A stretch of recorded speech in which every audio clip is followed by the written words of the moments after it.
The Institute of Leadership and Management recognises great leadership as being multidimensional. We identify 5 dimensions: authenticity, vision, achievement, ownership and collaboration. We've broken down those 5 dimensions into 49 components, which enable us to organise our resources in such a way as to help individuals access the leadership development that is immediately relevant to them. This video introduces engaging stakeholders, part of the dimension of collaboration. And as part of engaging stakeholders, we need to be aware that a collaborative leader takes a proactive approach to managing stakeholders and their interests and their views.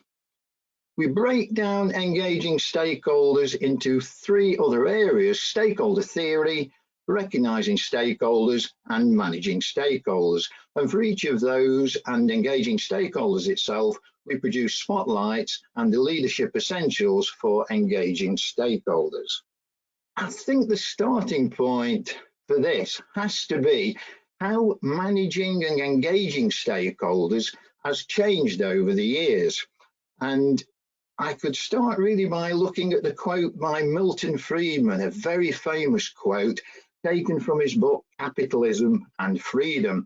And just looking at that particular book and how influential it was, I noticed this morning when I did the research on this book, it sold 1 million copies.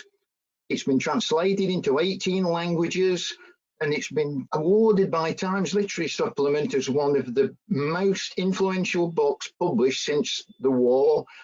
And it appears in Time magazine's top 100 non-fiction books written in English. Extraordinarily influential book from Milton Friedman, member of the Chicago School of Economists. Now, for Milton Friedman, there's only one social responsibility of business: increase its profits. And so long as it plays fairly, engages in open and free competition, then that is the purpose of business. That is the function of business. Now compare this to how stakeholder development has changed in recent years with the notable academic R. Edward Freeman, totally opposite to the approach by Milton Friedman. And he says that the idea about maximizing profits for shareholders is outdated. It doesn't work very well. And his latest book goes on to talk about the 21st century is one of managing for stakeholders. So if we contrast the 2 approaches, they're known as the shareholder model and the stakeholder model. In the shareholder model, the company has the main purpose, its only purpose, according to Milton Friedman, is to actually make profit for shareholders. But the stakeholder model, with its particular proponents such as Freeman, say that company has responsibilities to stakeholders, and in its decisions it has to take account of stakeholders. So how did this landscape of stakeholder development change? What causes this movement from a profit-orientated stakeholder to stakeholder analysis? A lot of this lies in research, because when this was researched, particularly by Donaldson and Preston in 1995, they actually said, well, the stakeholder model is actually valuable because it's got an instrumental value, because their research demonstrated that if you could actually manage stakeholders effectively, you could actually improve organizational performance. They also said that stakeholder theory is actually more accurate about how an organization works. An organization doesn't actually, in practice, just pursue profit. It does have to take account of various stakeholders. And they also talked about the normative value. The stakeholders actually have legitimate rights. They have legitimate rights in the organization and the organization's activities and how the organization behaves. Now, for Friedman, this is anathema, of course, because organizations don't have values. They pursue profit. So the stakeholder model came to be seen as very useful, because with the instrumental approach, you actually care about stakeholder theory because it'll make more money for your business. So the stakeholder approach was actually useful for people and organisations that still pursued the profit motive. You can manage stakeholders and actually make profit. The normative approach is important because actually, if you are seen as a just and fair organisation, that actually could help you increase your profits as well. And they talked about this descriptive approach. And with the descriptive approach, you actually care about stakeholder theory because stakeholder theory actually describes how, in practice, a business works. Interestingly, reading their research paper, Donaldson and Preston said the ultimate justification is to be found in its normative base. The plain truth is that the most prominent alternative to the stakeholder theory is this, that share owners actually, it's untenable because organisations should care about what they do and they should act in a fair and just way.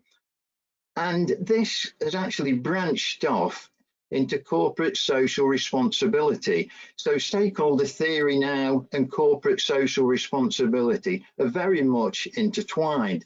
So just a random search of various organisations' websites, I picked up on EDF Energy PLC, and they talk about how they work with their various stakeholders to actually look at sustainability, climate change, etc., and then working with stakeholders, they actually plan their business activities, and working with stakeholders ensures that they are addressing the most important issues, and working with stakeholders actually helps them develop strategy, policy, and actually demonstrate transparency. So this quite remarkable change in the years from Friedman to Freeman, that for most organisations now, stakeholder theory is embedded in the organisation, the organisational culture, and it's not just about profit. However, this debate does still go on, and there are various proponents of both schools that still debate this. It is still an ongoing debate, and it's an important debate because it's a debate about how business works, and actually fundamentally, what is the purpose of business? Is it just to make profit, or is it to work with society and with its stakeholders? Now, up to this point, I've very cleverly avoided saying what a stakeholder is. And there are various definitions, but I've chosen the one again by Freeman.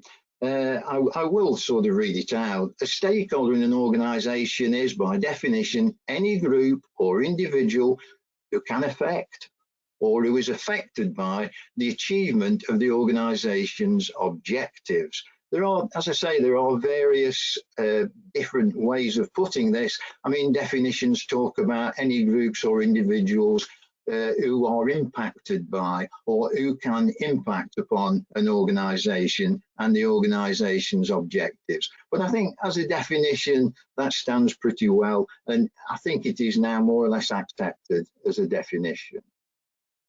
Now, when we come to actually looking at categories of stakeholders and how we identify stakeholders, the traditional way is to actually say, well, we have internal stakeholders. We have the employees, managers, trade unions, shareholders, and we also have external stakeholders. And the external stakeholders could be the customers, it could be the trade unions again, competitors, suppliers, also the government. And then another category, you could break it down into primary stakeholders. Now, primary stakeholders are those stakeholders without their participation, the corporation or organisation could not survive as a going concern. And then another category could be the secondary stakeholders, those who influence, affect, or influenced by or affected by, but they're not actually engaged in transactions with the corporation, and they're not actually essential for the corporation's survival. And there are various other categories of stakeholders that you will find or you can use, but the key ones do seem to be internal, external, primary, or secondary.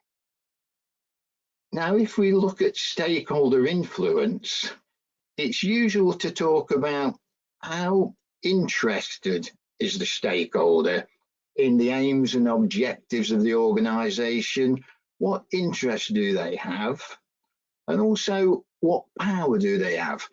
To what extent can the stakeholder influence the organisation? And could they use that power in a negative way or a positive way? And perhaps a good way to look at this is look at this stakeholder influence on a particular project. So you have who's primarily accountable for the project? Who would have the biggest impact on the project? Would it be a positive impact? Would it be a negative impact? Who would benefit most? Who would the project impact on the most? Again, positively or negatively. These are all key issues. Who could actually derail the project? Who could actually stop the project happening? And also, do you have stakeholders who would actually endorse the project? They would support the project. And why would they do that? And it's useful to actually break this down into what's called a stakeholder matrix, with the power of stakeholders on the vertical axis and the interest of stakeholders on the horizontal axis. Now, if you have stakeholders that have got very high power and they're extraordinarily interested in the outcome of the organisation or the project, they are key players. They have to be engaged closely, you have to work with them, and you actually make sure they are on side with everything you do. You have to keep them informed and actually take account of what they're going to say and keep them really very much engaged.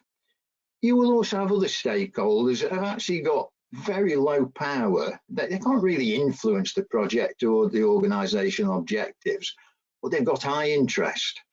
So with these stakeholders, don't ignore them. I mean, show consideration and keep them informed. And you'll also have stakeholders that they've got very low power and actually they're not all that interested in the organisation objectives or the objectives of a particular project.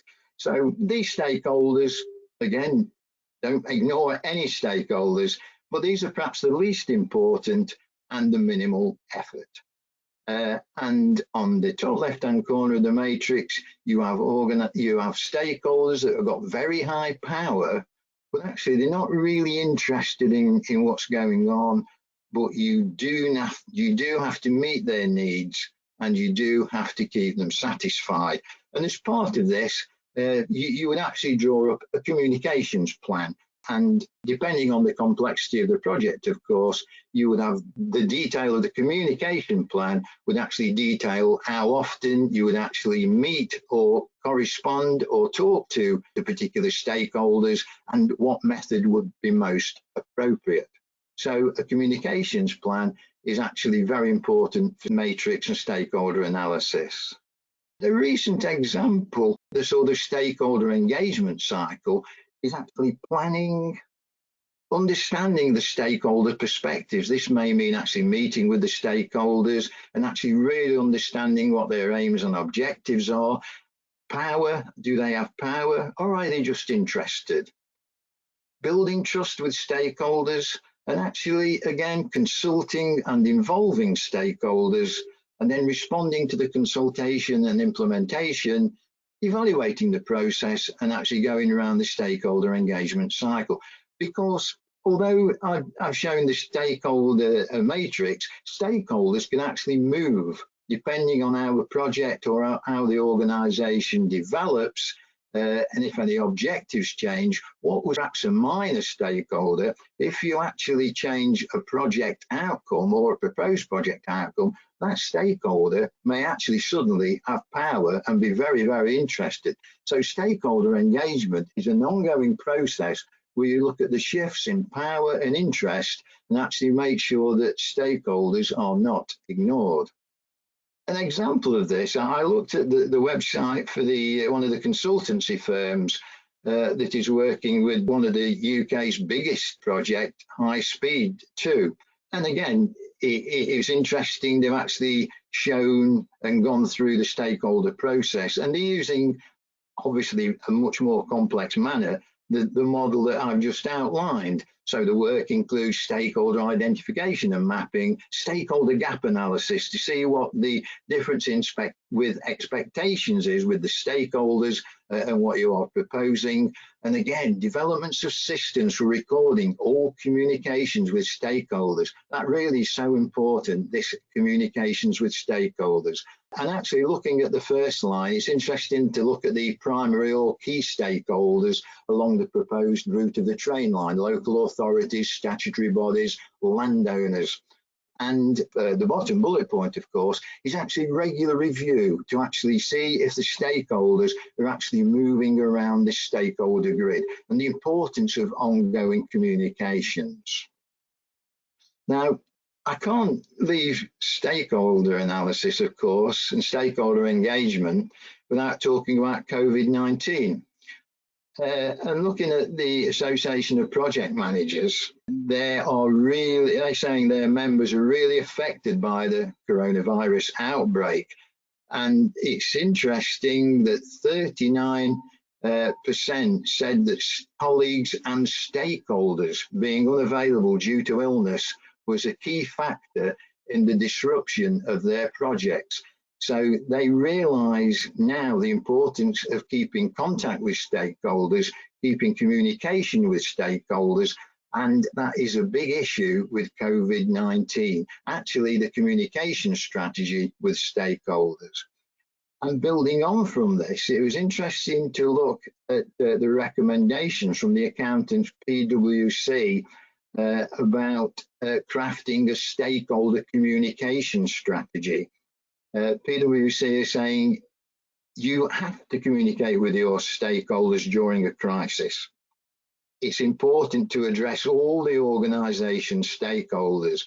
And I think what they're saying there, that in the past when there's been a crisis, some corporations have actually just focused on the key stakeholders, perhaps the investors or regulators or highly vocal consumers, and neglected other business customers. So perhaps as a final point on that, there is a lot of information around and a lot of advice about with leadership, how you have to keep in touch with your colleagues, you have to keep them motivated, you have to keep them informed, which is quite true. You have to keep your teams together. But please don't forget your stakeholders. Your stakeholders are vital to your organisation achieving its objectives. So I will come to the end of this by saying the lessons for today probably are keep involved with your stakeholders, and please try and read Strategic Management by R. Edward Freeman.